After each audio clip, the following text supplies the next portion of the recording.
And now it's time for Hobo Reviews with Willie B.A. Hobo.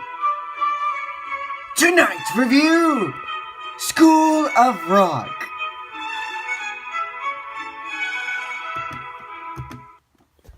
Oh my god, this is the best movie I've ever seen in my whole life!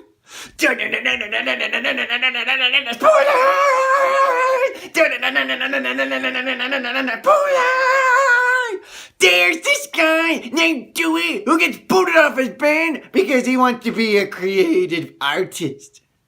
No, seriously, that's how they boot him out. He wants to do one thing and the band wants to go another direction. So the band decides, you know what, let's get rid of our liabilities and just cash in while we can. So we'll fire you, Mr. Dewey, mama. And Dewey's like, fine, I'm gonna make up my own band and I'm gonna punk you asses up. Boom! Kicks the damn cymbals down to the ground, mama. Shows his authority. So then he sleeps in bed. Like a lazy punk in an apartment. His roommate is going out with Sarah Silverman, and oh, is he a lucky camper, mama. Except Sarah Silverman's really strict in this movie, and that kind of pisses me off, mama, because she's so goddamn funny and fucking hot. So Dewey decides he has to get a job. But when the phone rings, it's not for Dewey, it's for his roommate to be a substitute teacher, because his roommate is a substitute teacher.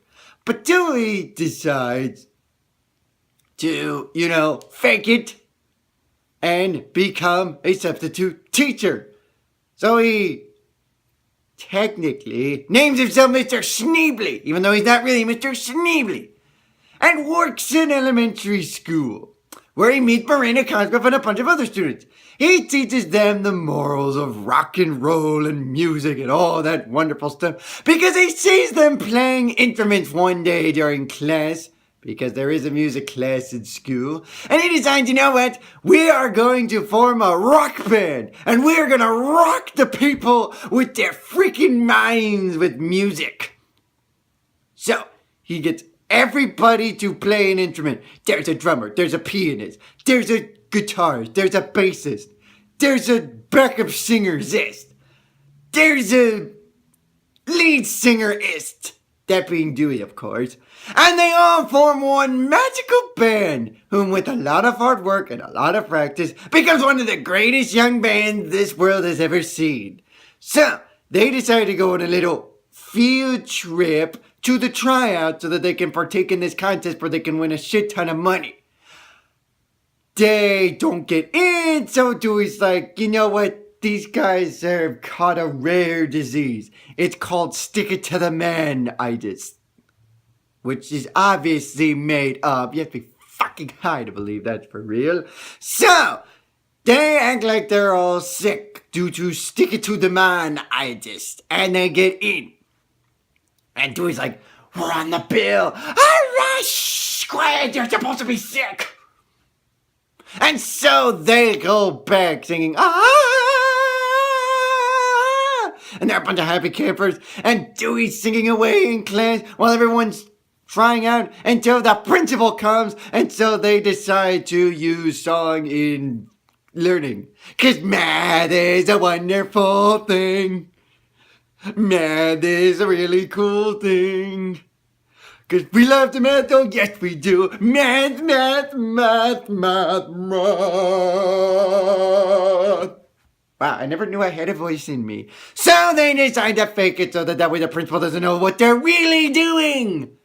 So they keep practicing and practicing and practicing. Then he goes out with the principal and they have a little, if you know what I mean, and they rock it to some song, which I can't remember, but I know it's a popular song and this principal happens to like it.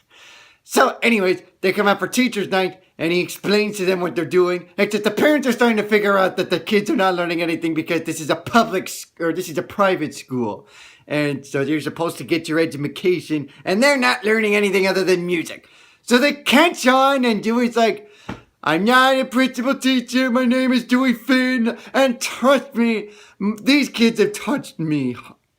And I'm pretty sure I've touched them. Except he says it, that makes him feel like, oh, you mean they touched the kid? No, not that way, you stupid parents. No, what I mean is, they have touched my heart, I have touched theirs, we have reached a connection together. Except they don't believe that way, and he gets run off by the cops. And then he has it out with the roommate and his wonderful, wonderful Sarah Silverman here. And so, yeah. So he's pretty much out of a job again. Except the students bail out, somehow find a way to find his apartment. I don't know how the hell they managed to find it. And they wake Dewey up and say, let's rock!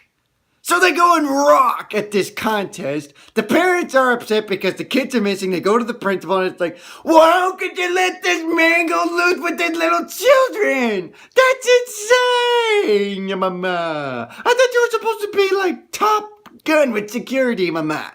So anyways, they go to the concert except they don't get tickets because, well, they need tickets. Even though these are their kids. And so they go to the concert finally after getting tickets and they watch them play, they watch them perform, and they rock it out! Except they don't win. But they do get an encore, which is awesome. And so it begins the School of Rock, where every day you have Dewey's roommate teaching the little tykes how to play while Dewey and their band do their rehearsal stuff and practice and come up with new songs. And that's how the movie ends. And they end it in song, which I'm not even going to go into. I, for one, love this movie. And if you love music, this is definitely it for you. And if you love Jack Black, this is also for you. This is Willie B.A. saying, charge! You got charge! Oh, come on up again, will you? Come on, son! Come on! I need the money so I can form my own band so that I can rock it out like Dewey!